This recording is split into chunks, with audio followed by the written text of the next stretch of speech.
if you've been selling on eBay, now we're going to kind of transition this, and we're moving away from an everything goes type of approach on eBay to working with a specific niche group of products.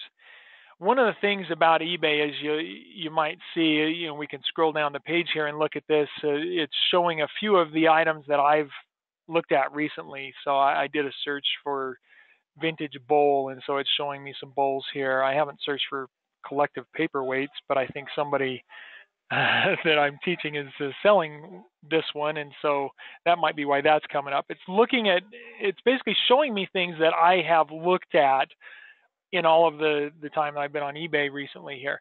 But look at all the different variety of things that are out there on eBay, and that's okay. For eBay, you can do a little bit of everything. There's no need to have a focus with eBay. We can sell some power tools, we can sell some office printers, we can sell some phones, although if you're new, I wouldn't recommend Popular Electronics. We can sell cleaning supplies, we can sell videos, shoes, dolls, Halloween lawn decor, hot tubs, fire pits, chainsaws. I mean, there's just literally millions of different products out there on eBay on any given day. And if you're running an eBay business, that's fine. Play the field, play around a little bit, check out a few different things, and put lots of different products up there to find what seems to be selling. And that might help you narrow down to decide on a focused niche later on when you move into doing a website. But now that we are looking at starting a website, we do need to have more of a focus. And what I want to do with today's webinar is explain why that's important in today's world, and a little bit of history, if you will, on the internet to help clarify that. And then I'm going to talk about another big website that is a household name today, but didn't start that way when they started. So let's first jump into a little bit of history here. So this was published in 2011, saying, hey, 20 years ago today, on August 6th, 1991, the internet was born, essentially. The World Wide Web became publicly available. So prior to this time, there were computers connected across the world, but it wasn't something accessible for the entire world to be able to go in and browse and go to different websites. And it was right around this time, shortly after this time, that eBay was born as a website out there on the internet. And so mid to late 90s, the internet started becoming very popular, and it talks about that right here a little bit in this article. But that was 20 years ago, back in 2011. Here we are today in 2019. So we're even 8 years further. So it's been 28 years since the internet went public. Well, gosh, in that time, here's a visual to give you an idea of the World Wide Web, all these electrical connections all over the world. And it's astronomical. It's huge. And it seems that almost everybody wants to jump on board and take a piece of the pie and make their fortune online, right? And build a website. And it's become so easy to get a website up and establish. Now, of course, there are a lot of ugly websites out there. There are a lot of tools where you can build it yourself. It's always better to have it professionally done, but it goes beyond that. It really doesn't matter so much what your website looks like. It's a lot less about the looks of the site, the aesthetics of the site. While that is important, it's one important aspect. It's more about the work we have to put in and getting the site ranked. And that's what it comes down to with all of these different websites out there, all of these competitors, all these competing sites, and all of the stuff out there.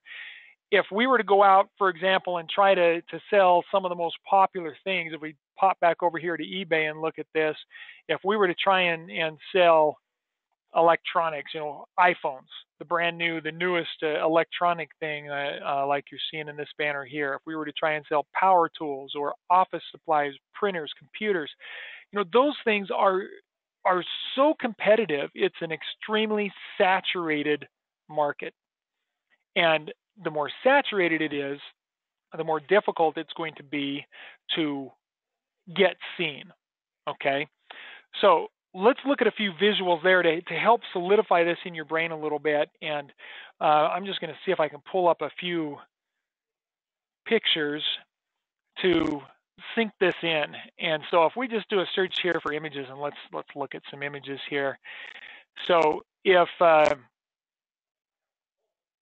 this crowd right here is our niche, okay, and or this is the crowd that's looking for our niche. These are all the customers. They want to. I'm sorry, no, I'm saying it wrong. These are all our competitors. These are all the people that are sharing the product. The customers are on the other side. They're all clamoring for the customer's attention. Well, if we are coming into this scene, this is already there. So this is like that World Wide Web that's already in existence. They've already got their websites established. The people up at the front here, that's where the customers are. Okay, right in front of this bar right down here. That's the customers. They're down here. These guys up front, they've worked themselves up front. They got in early. Whatever it is, they did the work so that they're right there. The customers are seeing them. Back over here, customers aren't seeing these guys back here. And you can see from this picture the way it's cut off, it's bigger. The crowd is even bigger than is what can be contained in this image right here.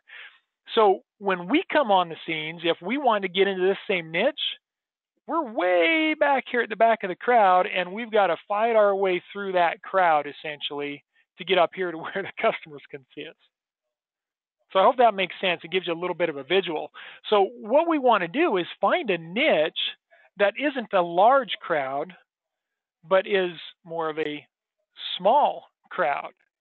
Okay, so if this is the niche where these are our competitors, and we've got a stage full of buyers right up here looking to buy, well, they don't have all that many options. Not only that, but it's easy for us to come walking into this auditorium and walk right down and sit right here in the second row or the first row, right? We've got room. We've got the ability to compete. And so what we want is something that is closer to this image where there's fewer competitors, where it's not so extremely saturated, so that we can get the attention of the customer who is on the stage. Does that make sense? Hopefully. So that lets you see that, a little bit of a visual there. We don't want to be part of a great big crowd when it comes to a niche. So now to one of my favorite examples. Have any of you heard of a little company that started garage, I don't know how many years ago, by a gentleman by the name of Jeff Bezos, called Amazon? A household now, right? We all know about Amazon. We've all heard about Amazon. It's almost as big as Google. Everybody knows Google. If you're searching for something online, you don't search for it, you don't Bing it, you don't Yahoo it, you Google it, right? It's synonymous with search. Google has more than 60% of the total volume of all internet traffic today. That's how huge they are. Okay. Amazon is a big business. But when Amazon started, Jeff Bezos didn't start selling everything under the sun like he does here today. If we look at all these are just top categories. If we go into some of these categories and drill down, we can see all the, and let's go down, go down to home and garden. See, we got all of these subcategories, right?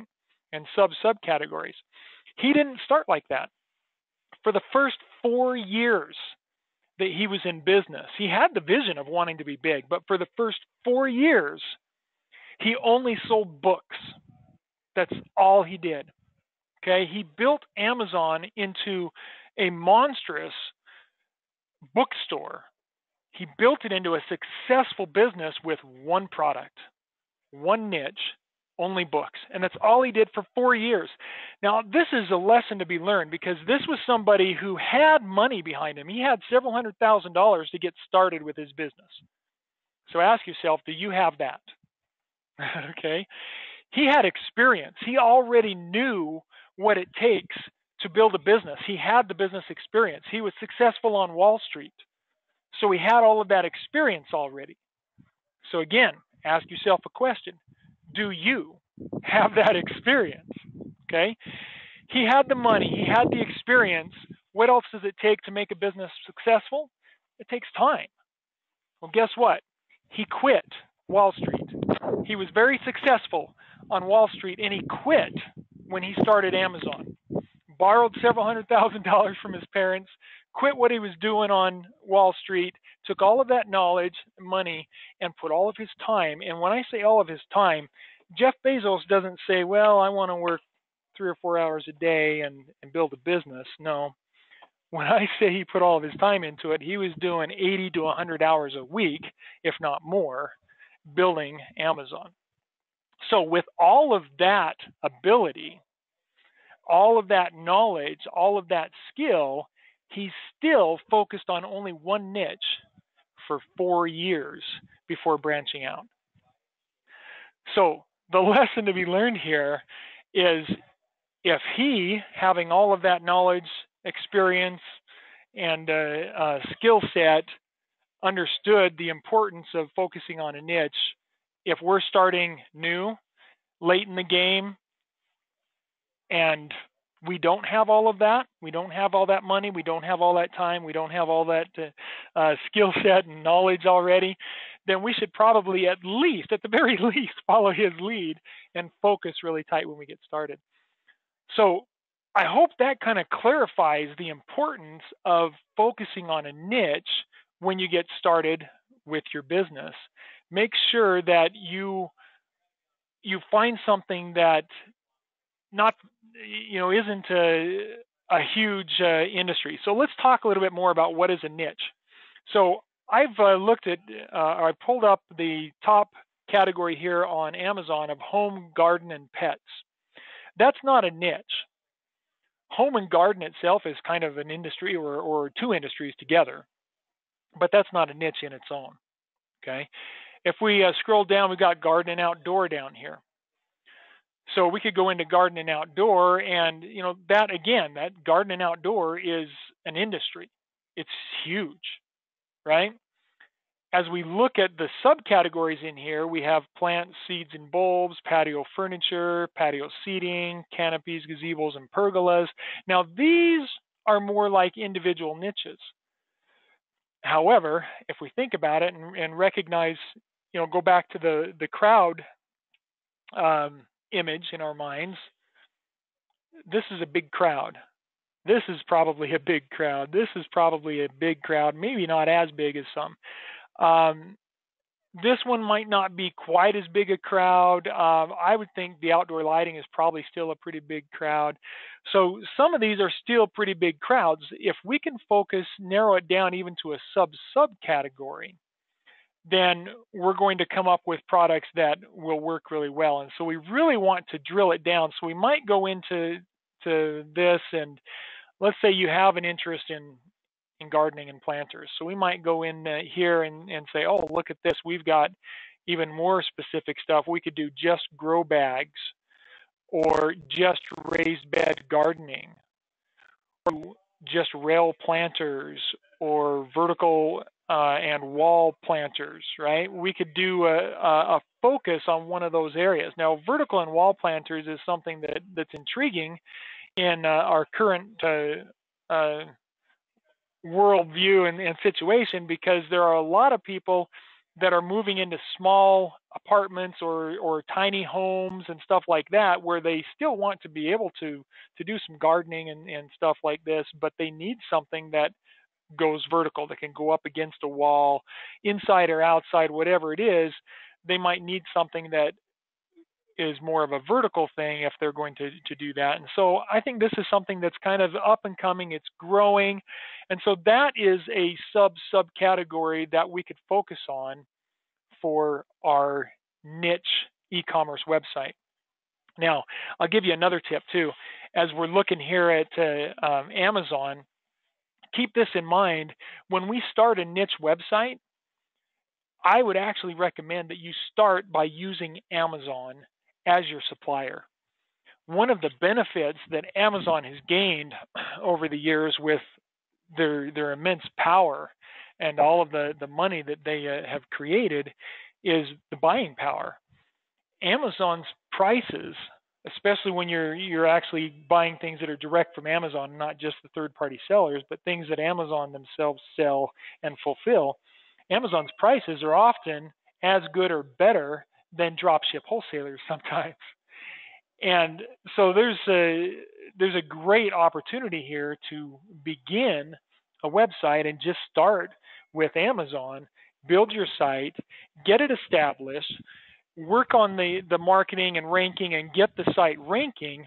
Once you get ranked to where you're showing on the first page of Google for a subcategory specific type of product, wholesalers will come out of the woodwork asking you to sell their products. You don't have to go search for them. Okay?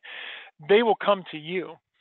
And so this is a great way to get things started, and you've got so many products available to you, and anything that says Prime, that means that Amazon is shipping it themselves, and so it's a product available that we could work with. And marking those up and selling them on our own website is not a big problem either. In fact, you'll see different prices even within the Amazon pages themselves. Most of these products, if you go in, you'll see multiple sellers. I'm surprised to see this one's only the one seller on there, because many of these products, and that might be because I am in a real good subcategory of product here, so it's not something that a lot of people are doing. But a lot of times you see multiple sellers of the exact same product, and I'm trying to see if I could find one here to give you an example. You'll see multiple sellers in there selling for different prices. So here's a good example that shows you a little bit of a variance. So we've got somebody selling it for 30, somebody for 32. I've seen much bigger, what's the word I'm looking for? But distances between the prices there. You know what I'm saying, I'm sure. Even on Amazon itself, okay? And you'll see that with some of these comparative products that they show down here. So here's a good example right here. 1, 2, 3, 4, 5. 1, 2, 3, 4, 5. So here's a 5-tier stackable strawberry. That's a tongue twister. Gardener for $34.84, and here's one that, I mean, it looks like the same thing to me, and it's $55. Right? So you can sell this no problem, and not only are we going to be able to sell this on our own website and use Amazon to ship for us, we don't have to worry about the pricing also, because it's all about ranking on the internet. When it comes to searches and the way that works, we'll go in and just, I'm getting on a little bit of a tangent here, but I just want to make sure before you have worries or concerns about the dropship that you understand it's not something we need to dwell on or be concerned about. So we're going to talk, let's see, we're going to do a search for stackable planters. We'll just search like that. All right, and so what we've got when we run this search is we have ads right up here that show up. We have images that are showing up, videos, and then we have the organic search results. Amazon is coming up there, which they usually do. The big boys are often going to come up for general search terms. Amazon, Home Depot, and then here we've got somebody, madaboutberries.com, showing up on the first page of Google. They're getting a good amount of traffic and a good amount of sales right there. Garden Tabs, another one that's getting a good amount of sales. Mr. Stacky, Walmart, UF Seeds. So all we have to do is get to that point where we can show up here or run ads so that we're showing right up at the top so that we can be seen. And it's not about who has uh, the lowest price, because people aren't going to go down to page 10. They're not going to search every page that's out there on the internet. They're going to search whatever keywords they do and what they think will bring up results, and that's it. I'm not going to get into a whole lot of detail on the keyword research, but I do want to show you just a little bit so you understand the numbers of keywords that are out there too, because when it comes to searches, there are, in most of these micro niches, there are thousands, at least hundreds, but usually thousands of keywords that people are using to find the product. So Google has a tool that we can use to search for that. So I'm going to go do a search on that. Stackable garden planter, stackable planters, vertical planters. And so we start with that.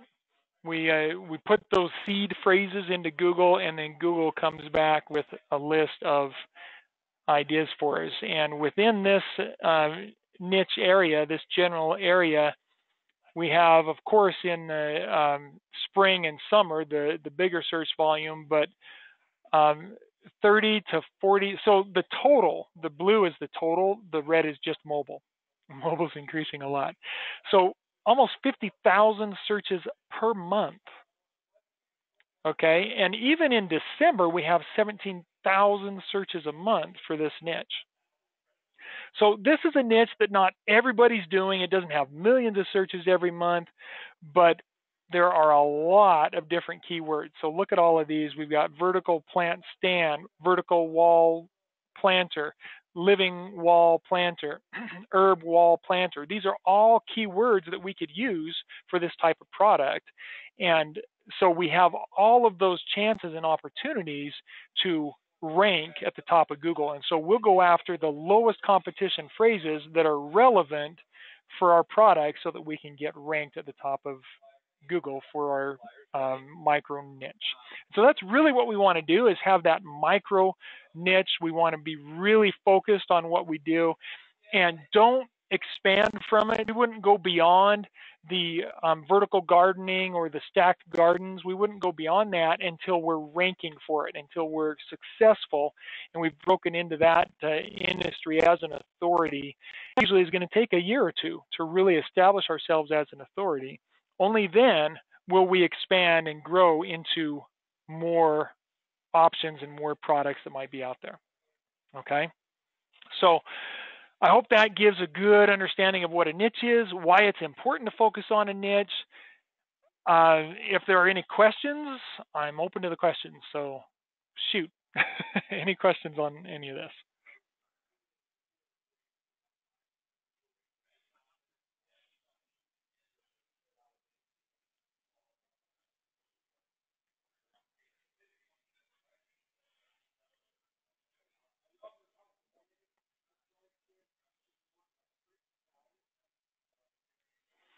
Okay, so that was an excellent question. During that 1 to 2 year period, basically, what are we doing in our business? What's the work we're doing to speed that up or to become the authority, right? Is that essentially what you're asking? Okay.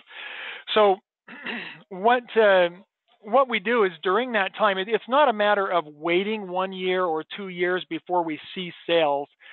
The sales should be growing and increasing throughout that time. So what happens is we start working on driving our traffic, promoting our site. We do all of the marketing work to get out there and get known so that people start coming to our site, and we build that awareness and we build into being the authority on that product niche. So your sales should be growing from the first, it might, let's be realistic. Your sales aren't going to start day one when you launch your website, right? We're going to have to do a little more work. But once you launch the website and you start working, so give it a few weeks, maybe a month or two, depending on how hard you're hitting it, how much you have to learn, what your learning curve is. But if you're really putting the effort in there, you could potentially start seeing sales within the first few months. And then you're just going to keep growing that, doing that work, building that audience, just like a Facebook page. If we were to go, and that's one of the ways to promote actually. So let's go just to jump out to facebook.com, and I'll show you a little example here. So one of my websites is, oh, stop. All right. So my pride and joy, my knife sharpener site is Viper Sharp. So this is the invention I created, and this is my page here. So I've been working on this niche for the past 3 years, essentially. Mid to late 2016, I first launched this, and I built quite a following within those first few months. So right now, I've got 1,900 followers on my Facebook page. I've got more than 2,000 followers on my Instagram, and I have a few hundred followers on my YouTube. And so those are all different avenues for me to promote my website and my products. So I can go out and put content out here for people to see about the product, and they can comment and ask questions and like my videos and whatnot, to just kind of to show their appreciation of the product and their loyalty. And so I'm building that loyalty through social media. It's one of the things that I do to help build my product. And so that's the kind of stuff that you'll do, is you'll work on social media, you'll work on blogging if you want to. There are all these options that we teach and that we help you with, and then you build that and continue to apply that during that 1 to 2 year period until you become so big that your customers start saying, hey, what more do you have? And then we start expanding. Okay. So the trick then in the beginning, what it comes down to is building your niche, establishing that niche market and deciding what you're going to focus on. And we want something that isn't basically something that isn't the first thing that comes to mind. So if you go through and do some brainstorming and come up with some a list of product ideas, then as your coach, I can help you narrow that down, because I've been doing this for so many years. I can look at most niche ideas and lists and know at a glance what the competition is. And I don't have to do the research to tell you that one's going to be too high, that one's going to be too high, this one's going to be the best one to focus on out of the ideas that you have. Or maybe, hey, this is the best area, but we need to drill it down a little bit more. Okay. And so then you get it to the point where you've drilled it down, and that usually can happen within just a half hour to an hour phone call sometimes. Sometimes it might take a few days of back and forth communication to narrow that down. But then we solidify it and say, yeah, that's the niche. That's the product I'm going to focus on, and then we can go and move forward to building the site. Okay. So that's all I wanted to share with this video as far as a webinar on niche. I think that gives a good understanding and makes it clear why we want to focus on a niche, what a niche is. So we're going to go ahead and end the webinar here on that topic.